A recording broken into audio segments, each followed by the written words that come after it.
ஒரு அழகான பூங்கால மைலோன்னு ஒரு சின்ன குரங்கு வாழ்ந்து வந்துச்சாம். மைலோ ரொம்ப அமைதியா ஒரு கிளையில உட்காந்து மற்ற குரங்குகள் விளையாடுறது சோகமா பார்த்துட்டு இருந்துச்சாம். ஏன்னா மைலோவுக்கு மற்ற குரங்குகளோட விளையாடணும்னு ரொம்ப ஆசை. ஆனா எல்லா குரங்குகளும் மைலோவை விளையாட்டுக்கு சேர்த்துக்கவே இல்லையாம். இத பார்த்த மைலோவோட மனசு ரொம்ப வருத்தமாயிடுச்சாம். இதை கவனிச்சிட்டு இருந்த அந்த பூங்கா பராமரிப்பாளர் மைலோவுக்கு ஒரு சின்ன குரங்கு பொம்மைய கொடுத்தாராம்.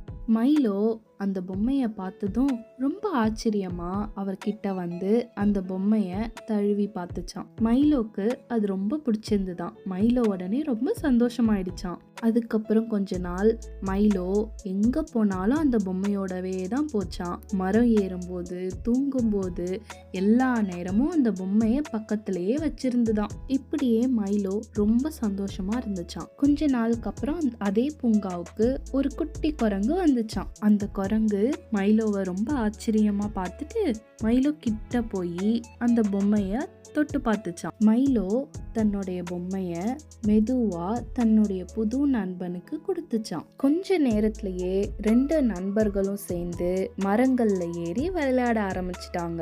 மைலோ ரொம்ப மகிழ்ச்சியாயிடுச்சு. அப்பதான் மைலோ ஒரு முக்கியமான பாடத்தை கத்துக்குச்சான். தனிமையில இருந்தாலும் கூட ஒரு சின்ன அன்பும் மாறுதலும் நம்மள மீண்டும் மகிழ்ச்சியாக மாற்றும். இப்ப மைலோ தனியா இல்ல, அதுக்கு நிறைய நண்பர்கள் கிடைச்சிட்டாங்க. அவங்க எல்லாரும் சேர்ந்து சந்தோஷமா விளையாடினாங்க. இந்த வீடியோ உங்களுக்கு பிடிச்சிருக்கா? மறக்காம சப்ஸ்கிரைப் பண்ணி வச்சுக்கோங்க.